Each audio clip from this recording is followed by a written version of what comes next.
Lebih baik kita wudu aja. Khawatir batal. Ini khusus gerakan ya. Mulai dari gerakan takbiratul ihram sampai salam ya. Nah, sampai salam harus benar ya Bu ya. Nah, harus sampai salam. Ini langsung. Kalau ini udah dipelajari nih Bu ya. Udah dipelajari ya, khusus gerakan. Yang penting gerakannya itu jangan dikarang-karang. Ya, jangan ditambah-tambah, jangan dikurang-kurangi.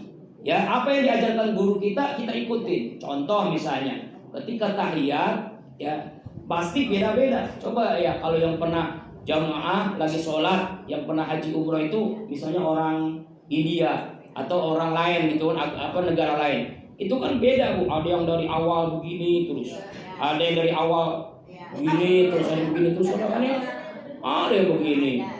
Ya Allah, macam-macam. Ya ada yang, nah kalau diajarkan oleh guru kita Imam Syafi'i itu bergeraknya ketika Allah asyhadu alla ilaha illallah. Kenapa? Itu adalah pengakuan. Aku bersaksi bahwasanya tidak Tuhan kecuali hanya Allah. Ya, jadi jangan usil aja, yang penting jangan usil. Sholat aneh tangan begini. Ya itu biarin aja ya, itu memang gurunya begitu. Ya, pokoknya yang penting itu. Yang kedua, kalau gatel usahakan jangan sampai garuk. Memang ada ulama mengajarkan ya, misalnya garuknya itu tidak merubah rukun kita sholat, gerakannya jangan ditambah. Misalnya garuknya yang satu daripada 5 jari ini. Ya, 5 jari itu misalnya ininya tuh garuknya ini misalnya. Iya. Tapi biasanya kalau udah ingat garuk itu sholat nggak khusyuk udah. Anda ingatnya kepada yang digaruk. Nah, ya Bu, khusyuk gerakan. Kemudian yang ketiga, khusyuk yang ketiga supaya pas sampai jam 8, khusyuk bacaan. Nah, apa ini khusyuk bacaan? Khusyuk bacaan itu artinya bagaimana bacaan yang ada dalam sholat yang kita lakukan benar tajwidnya. Jangan dikurang-kurangi, jangan ditambahin. Baca Al-Fatihahnya benar, baca surahnya benar, takbiratul ihramnya benar, bacaannya benar. Yang kedua, kita mulai pahami, tahu artinya. Nah inilah, kita kan ngaji sudah bertahun-tahun. Saya tanya ibu dari awal sholat takbiratul ihram sampai salam arti tahu semua belum? Belajar lagi kita nih. Mulai takbiratul ihram Allahu Akbar, terjemahkan dalam hati kita Allah Maha Besar. Ya tidak ada yang besar kecuali hanya Allah, yang Maha Agung hanyalah Allah. Kemudian takbiratul ihram Allahu Akbar kabira, Allah yang Maha Besar, yang paling besar. Ya kan? Terus walhamdulillah, segala puji bagi Allah. Ya kan? Yang banyak kasiro, pujian itu hanya milik Allah. Wa subhanallah bukratan, maha suci Allah di waktu pagi dan di waktu sore. Wa asila, ya kan? Kemudian ini wajahku amba, saya hadapkan wajahku ya kepada zat illazi yang memiliki, yang menguasai, yang merajai kerajaan langit dan bumi. Wal hanifah musliman, ya kan? Kemudian baca Al-Fatihah tahu artinya, kemudian baca surah, terjemahkan. Jadi satukan antara bacaan dengan apa kita terjemahkan, lalu kita pahami sedikit demi sedikit. Contoh aja dah, duduk di antara 2 sujud, 8 doa. Pertama, Rabbighfirli, ya Allah ampuni hamba, warhamni, sayangi kasih hamba. Kemudian wajburni, tutup aib hamba, ya kekurangan hamba tutup ya Allah. Kemudian warfa'ni, angkat derajat di dunia dan di akhirat. Kemudian warzuqni, paling tahu lah ya, rezeki, berikan hamba rezeki ya Allah. Wahdini, petunjuk, berikan hamba petunjuk, hidayah. Wa'afini, sehat walafiat, bukannya sehat jasmani tapi sehat rohani. Wa'fu anni, maafkan hamba ya Allah. Itu aja luar biasa, itu 8 doa. Kadang-kadang nggak sampai 8, apalagi sholat tarawih. Robik Firly, Allahu Akbar, baru 1 doang. Padahal dimintanya 8. Robik Firly warhami, Allahu Akbar. Robik Firly warhami, 2 doang. 8 ibu ya. Ustaz kalau sampai 8 ketinggalan sama imamnya cepet. Nah, ya Allah. Ya Allah, yang ngejar target. Allah. Kan sholatnya 23 rakaat ngejar target kita, Pak. Ya. Apakah yang lebih bagus 11 rakaat tapi tartil biasa sholatnya, ataukah yang 23 tapi yang kayak itu tadi?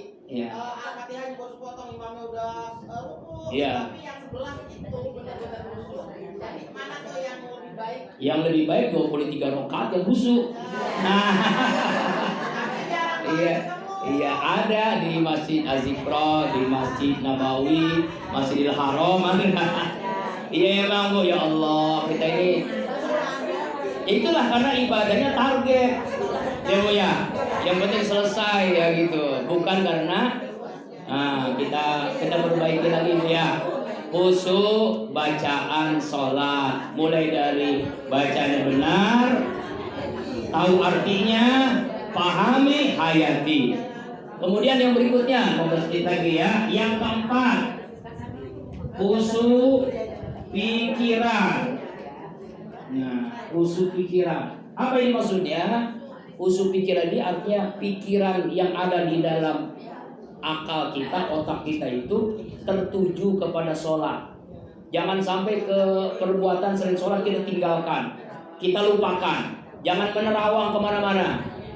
Nah, makanya kalau nih misalnya nih, rakaat pertama Ustaz saya khusyuk, rakaat kedua ingat utang, ingat dompet, ingat wah melayang kemana pikiran, langsung minta kita kepada Allah perlindungannya. Baca aja a'udzubillahi minasyaitonirrajim. Kita baca aja, minimal itu baca lagi, nggak apa-apa. Yang penting sholatnya sendiri dalam hati. Kita berlindung kepada Allah dari godaan setan yang terkutuk. Karena setan itu memang godain kita terus-menerus supaya nggak khusyuk.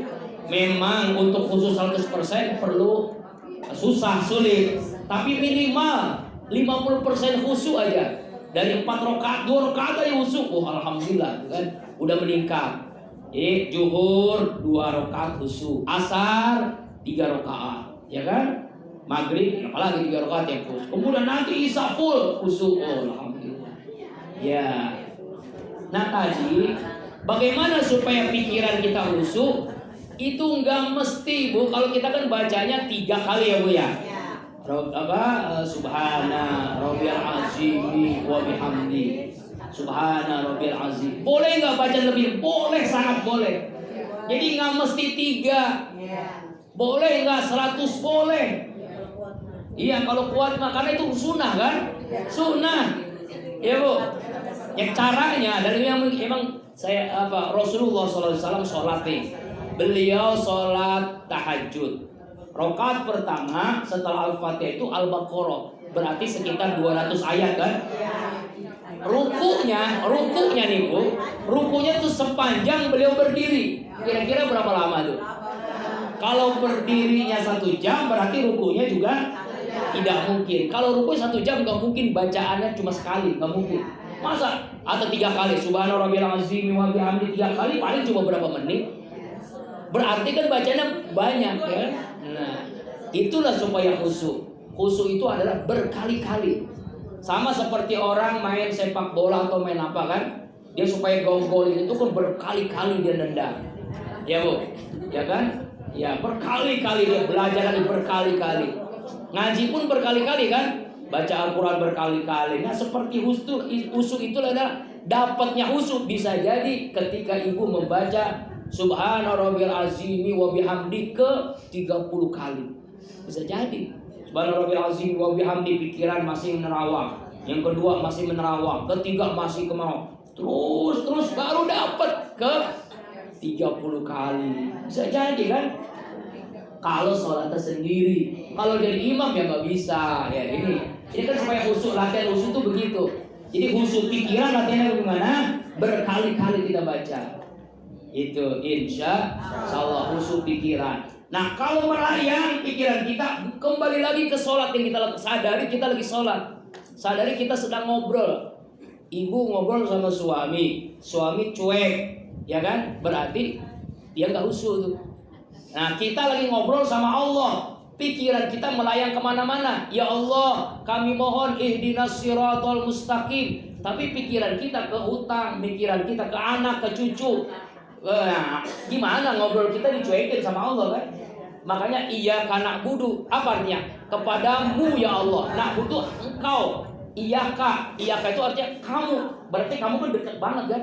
Kita dekat banget sama Allah. Jadi khusyuk itu kalau secara bahasa kasarnya kita sedang ngobrol sama Allah, sedang komunikasi sama Allah. Itulah khusyuk pikiran. Khusyuk pikiran itu kita sedang ngobrol kepada Allah yang kita ucapkan dari takbiratul ihram sampai salam. Yang kelima, nah ini puncaknya khusyuk perasaan. Nah, apa yang khusyuk perasaan? Khusyuk hati namanya. Khusyuk perasaan. Apa maksudnya? Yaitu hati kita, perasaan kita merasakan kenikmatan di dalam sholat. Nah, kenikmatan di dalam sholat sama begini, ibu makan jadi nikmat, ya, karena kita merasakan nikmatnya makan itu kan, ya Bu ya, ya merasakan. Kalau merasakan enak kan, bahasa rasa gitu, bukan bahasa akal lagi, bukan bahasa fisik lagi, tapi hati sudah menikmati sholat kita. Makanya jangan aneh Rasulullah SAW sholat sampai kakinya bengkak. Kenapa? Karena kenikmatan rohani hatinya itu terkalahkan oleh sakitnya kakinya. Udah kalah, udah nggak melangkah. Makanya orang Rusia lagi sekarang musim dingin Bu, itu salju tetap sholat Jumat, padahal di luar masjid. Gimana rasanya dinginnya? Ya Allah ya Rabbana. Sekarang Mekah Madinah di musim dingin nih, bahkan turun salju. Nih di antara tanda akhir zaman katanya, ya salju turun di padang pasir. Ya, di Ka'bah turun salju Bu. Ya Allah ya Rabbana. Ini awal tahun 2023 nih. Kita ngeri ini ya. Ya sekarang di Riyadh di Saudi Arabia bukan kayak Riyadh, di kayak Eropa. Wanita-wanita Arab sekarang udah buka jilbab udah boleh. Iya, pakai begini lagi, nauzubillah. Inilah pangeran Arab ini karena udah parah nih. Iya. Ya kan? Sampai sekarang ya Allah ya Rabbana. Ya ulama-ulama yang kritis ditangkap tuh oleh yang protes kerajaan, langsung ditangkap. Allah Akbar, kasihan. Ya, inilah sekarang. Makanya sekarang ibu haji umroh nggak pakai mahram boleh. Dulu kan nggak boleh ya. Sekarang perempuan Bu boleh kayak di Indonesia biasa aja, boleh jadi sopir, boleh jadi kerja. Dulu kan nggak boleh. Ya, boleh buka jilbab, bayangkan. Banyak yang buka jilbab sekarang. Boleh tahu di Arab udah kayak ya malam tahun baru dulu haram tuh di Saudi itu. Sekarang mah bebas, musik barat. Alhamdulillah ini.